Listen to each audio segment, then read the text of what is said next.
vuelve crónico, llega un momento en que pues cada vez menos poder tiene el dióxido de carbono para estimular el cerebro. No puede acelerar más de lo que ya tenemos. ¿Okay? Entonces acá cuando hablamos de acidosis en el organismo, cuando es aguda,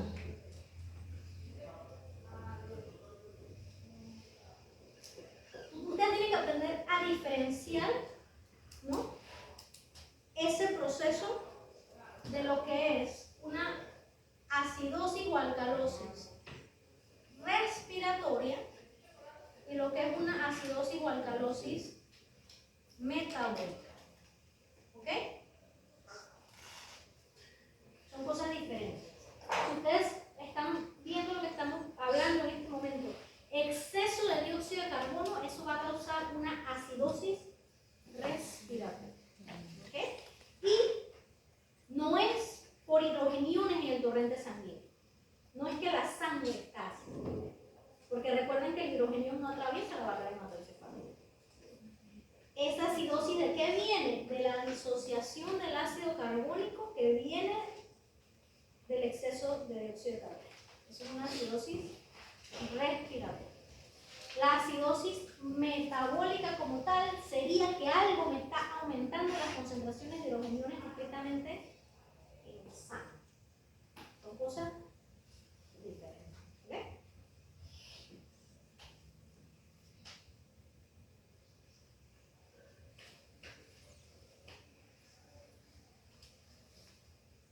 Entonces, si yo tuviese una acidosis metabólica, hidrogeniones en mi torrente sanguíneo, de manera aguda, el estímulo del centro respiratorio va a ser muy limitado. ¿Por qué?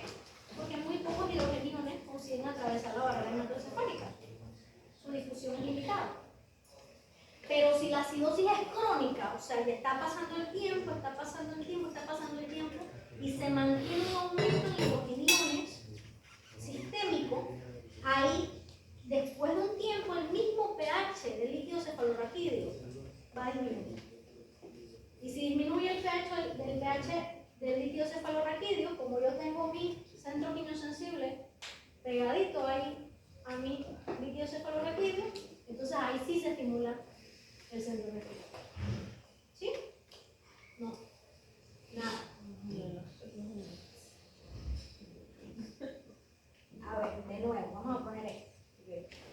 Una cosa es una acidosis respiratoria que viene por aumento de dióxido de carbono y otra cosa es una acidosis metabólica que viene por aumento de hidrogeniones sistémicos. Si aumentan mis hidrogeniones sistémicos, como muy pocos hidrogeniones consiguen pasar la barrera hematoencefálica, en un primer momento yo no voy a tener respuesta respiratoria. Porque ese hidrogenio no consigue pasar. Y si no consigue pasar, mi área quimiosensible no va a responder a él. ¿Hasta ahí vamos bien? ¿Sí? Okay. Pero si esa acidosis metabólica se vuelve crónica, o sea, se mantiene, va a llegar un momento en que el mismo líquido cefalorraquídeo se va a acidificar. Y si el líquido cefalorraquídeo se acidifica y está pegadito a mi área quimiosensible, ahí sí entonces los hidrogeniones actúan sobre el área quimiosensible y se vuelve a dar este proceso. Y responde entonces mi centro respiratorio.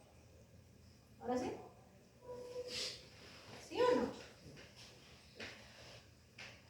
Semanas en parcial, nadie está prestando atención. Recuerden que ahora que hablamos de sistemas, los parciales son con casos clínicos. Pregunten, que no entienden, que sí entienden, hablen, digan algo. Cuando habla que no hay respiración, ¿Cuando hablo de qué? que los hidrogeniones no entran a la barrera y no hay respiración, o sea, como que... No se activa el área quimiosensible, no afecta la respiración.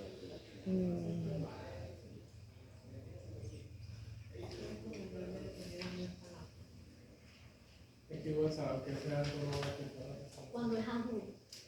Cuando ya que tiene demasiado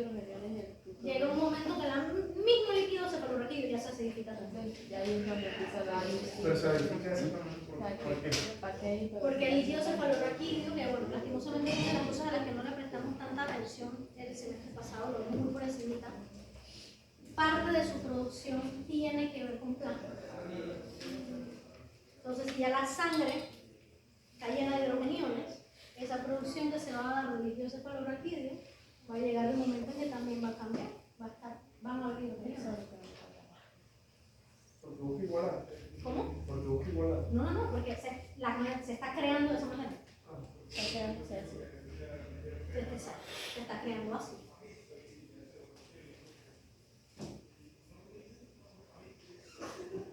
Sí, no, más o menos. Yo digo que no, pero si no me dicen nada. Y si tenemos alcalosis, lo opuesto. Igual, pero opuesto. ¿Ok? Cuando se puso la calosis, también se da hiperventilación, ¿no? O sea, hiperventilación.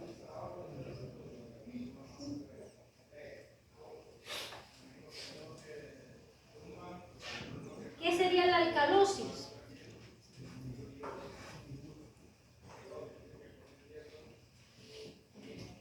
Ni que vale ya la rayaron, madre. Tengo el capilar, ¿no? Tengo mi barrera hematoencefálica. Tengo mi área quimiosensible que está en mi médula y mi sistema nervioso central tiene líquido cefalorraquídeo. ¿Ok?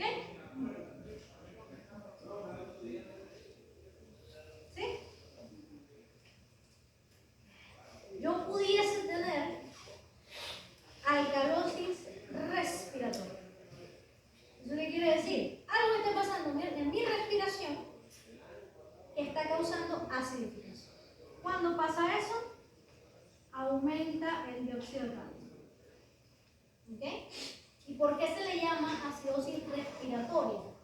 Porque eso no quiere decir que la sangre esté acidificada. No es que aquí haya mucho hidrógeno, no. Hay mucho dióxido de carbono. ¿Por qué? Porque ese hidrógeno solito él no consigue atravesar la barrera hematoencefálica. El dióxido de carbono es un gas. Él atraviesa la barrera hematoencefálica por difusión. Y cuando llega el líquido cefalorraquídeo, se hidrata, se convierte en ácido carbónico, el ácido carbónico se disocia y ese hidrogenión actúa sobre el área quimiosensible y el área quimiosensible le va a mandar un mensaje al grupo neuronal dorsal. ¿Sí? Esta parte la comprendemos. Eso es una acidosis respiratoria. Pudiese pasar que yo tengo una acidosis metabólica. ¿Qué es una acidosis metabólica? En mi sangre hay mucho hidrógeno. No es el dióxido de carbono, solo el hidrógeno. ¿Y qué dijimos? En un primer momento, los hidrogeniones no atraviesan la barrera hematoencefálica, no consiguen atravesar la barrera hematoencefálica. No pueden. Ellos no van a pasar por ahí, o si pasan es de una manera muy limitada. Así que cuando yo tengo una acidosis metabólica aguda, realmente yo no voy a tener una alteración respiratoria. Pero si esa acidosis metabólica se mantiene, el líquido cefalorraquídeo se va a comenzar a acidificar también. El mismo líquido cefalorraquídeo. No es que atraviesan los hidrogenos en la barrera hematoencefálica. El líquido cefalorraquídeo se acidifica. Y entonces ya acá yo voy a tener hidrogenos que están en el líquido cefalorraquídeo. Y esos hidrogeniones van a actuar sobre el área quimiosensible. Y cuando actúan sobre el área quimiosensible le manda un mensaje al grupo neuronal dorsal. Y ahí yo voy a ver una respuesta rápida. ¿Mejor? Y cuando tenemos bicarbonato, es lo mismo, pero al revés. El bicarbonato, él no atraviesa solito. ¿Ok? Pero si se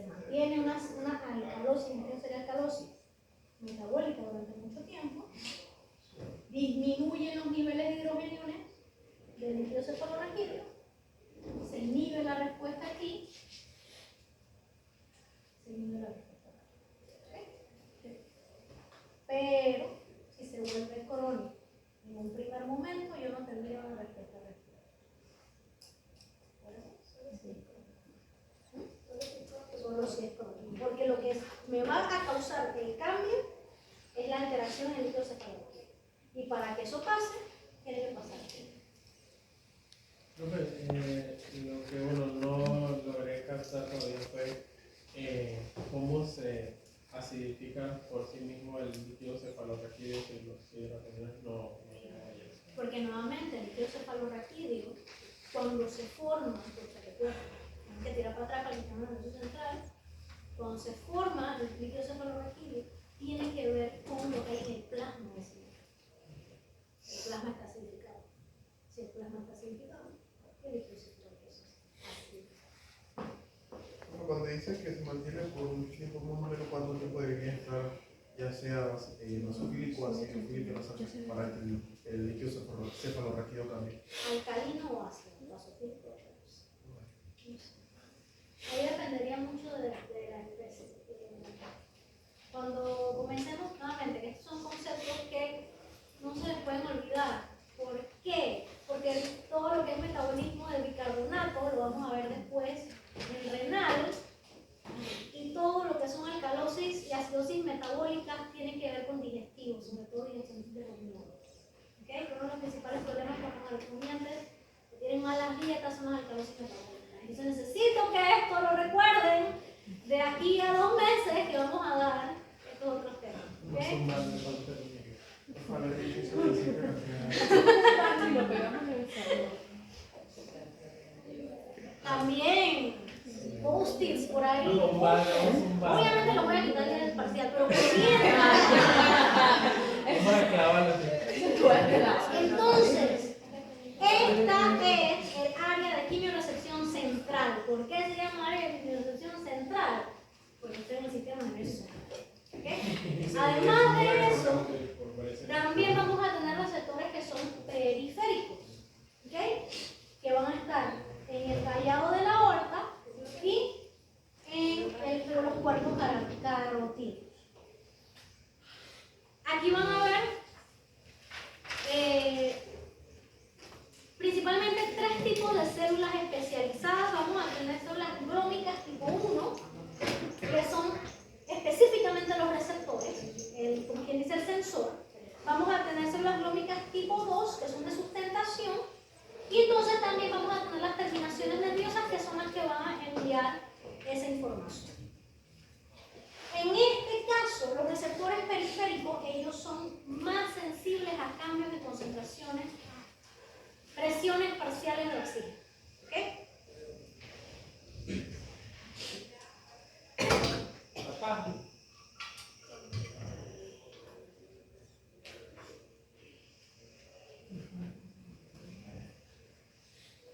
También aquí vamos a estar trabajando con el glosofaringio y el vago, y lo que vamos a tener es que el cuerpo carotídeo va a mandar información por el glosofaringio y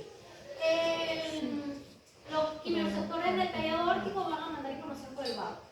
Entonces aquí, ¿qué es lo que va a suceder? Yo les dije que el resto de los semestres íbamos a seguir viendo exactamente las mismas cosas. Todo eso se lo olvidó. Cuando disminuyen las presiones parciales de oxígeno, ¿okay? Cuando disminuyen las presiones parciales de oxígeno, mi célula glómica, que es esa célula receptora, esa célula sensorial, ella va a inhibir canales de potasio. ¿Okay? El potasio, ¿de dónde a dónde se mueve en una célula? Adentro hacia afuera. De adentro hacia afuera. Y si yo inhibo los canales de potasio, ¿qué pasa con el potasio? Se queda adentro. ¿Y entonces qué pasa con la polaridad de la célula? Se despolariza. ¿Okay? Y cuando la célula se despolariza, se abren canales de calcio. ¿Y qué habíamos dicho que hacen los canales de calcio con células que tienen vesículas con contenido? Las vesículas consiguen asociarse a las paredes, ¿sí? Y se libera el contenido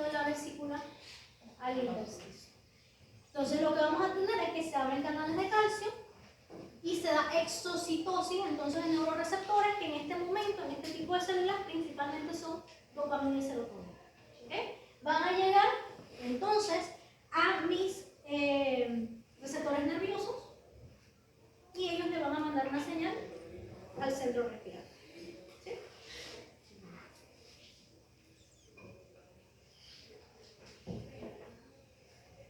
Dopamina y acetilcolina, pero por eso dopamina y acetilcolina.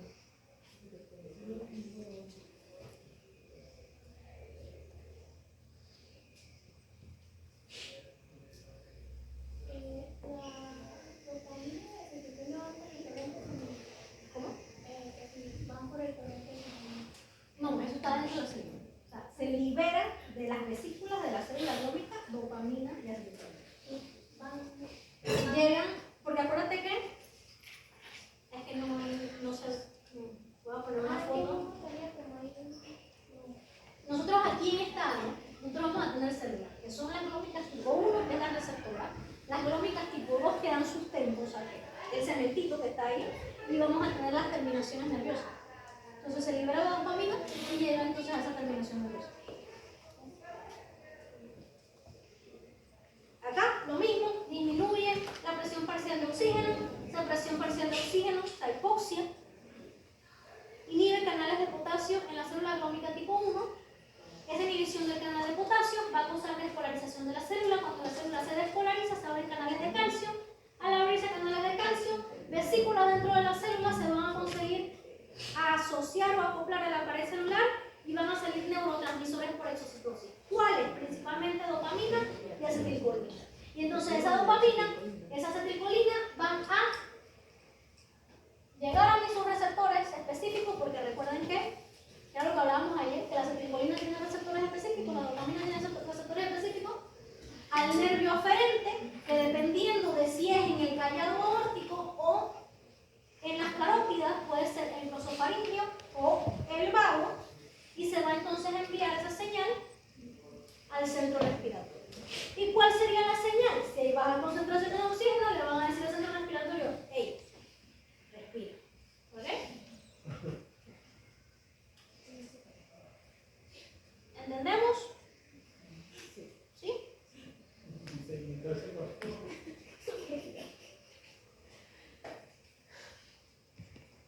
Acá, con las respuestas al oxígeno, ¿a qué hora que se acaba esta clase?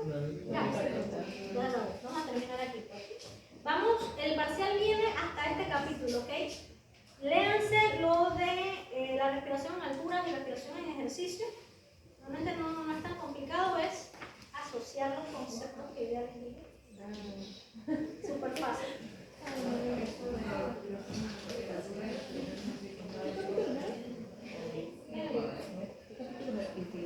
Entonces, con el oxígeno, con las presiones parciales de oxígeno bacteriales, las respuestas no van a ser lineales. ¿Eso qué quiere decir? Una respuesta lineal sería que a medida que va disminuyendo, así mismo la respuesta que se ve. Acá lo que vemos es que cuando tengo una disminución pequeña en la presión parcial de oxígeno, la respuesta va a ser pequeña, pero cuando ya tengo disminuciones marcadas, cuando yo tengo hipoxia, cuando yo tengo presiones parciales de oxígeno por debajo de 60 milímetros de mercurio, la frecuencia de la descarga va a aumentar muy rápidamente. Así como que, ¿ok? Entonces, en hipoxia aguda, eso se puede ver cuando aumentan las necesidades metabólicas del organismo. Mis quimiorreceptores se van a estimular muy fuertemente, se transmite información muy rápidamente al centro respiratorio, y lo que yo voy a tener en este caso va a ser también hiperventilación para compensar el efecto hipoxia. Y al igual que pasaba con el dióxido de carbono, la presión parcial de oxígeno no actúa directamente sobre los receptores. Si ustedes se dieron cuenta, no es que llegó oxígeno al receptor y él captó el oxígeno. No, ahí lo que está pasando es que se va a dar esta alteración en la célula glóbica. La célula glóbica es la que va entonces a mandar la respuesta al centro respiratorio. No es así como que el centro respiratorio dice, ay, esto es oxígeno, vamos a respirar. Tiene primero que ser captado por el quimiorreceptor, ¿ok? Periférico.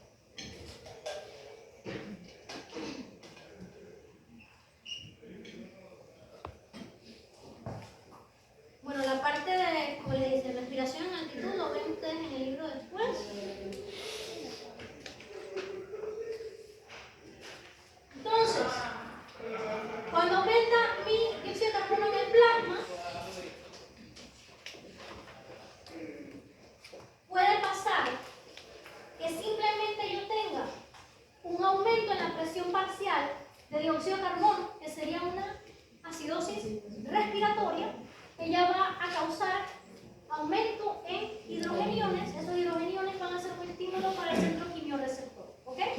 También pudiese pasar que está disminuyendo la presión parcial de oxígeno en el plasma. Cuando la tenemos por debajo de 60 milímetros de mercurio, va a haber un estímulo en los receptores periféricos. Recuerden, disculpen que estaba haciendo así, pero si se dan cuenta que es lo mismo. Dióxido de carbono, central. Oxígeno, periférico.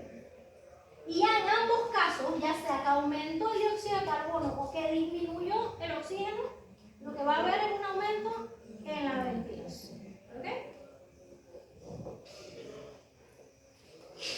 Y esos eran entonces, esto rapidito para que tengan una idea. Esos eran reguladores químicos. Tenemos también reguladores nerviosos que tienen que ver con la parte mecánica de la función pulmonar. Pueden haber receptores de estiramiento pulmonar, que era lo que estamos hablando hace un ratito. Esa información va a viajar por el vago. Y el eferente obviamente va a ser el nervio frénico. Y el mensaje que se está mandando en esta ocasión, cuando se insufla el pulmón por medio del vago, se va a enviar una señal al centro respiratorio diciéndole: para, ya no cabe más aire. ¿Okay? Y se inhibe entonces el nervio frénico para llevar a la expiración.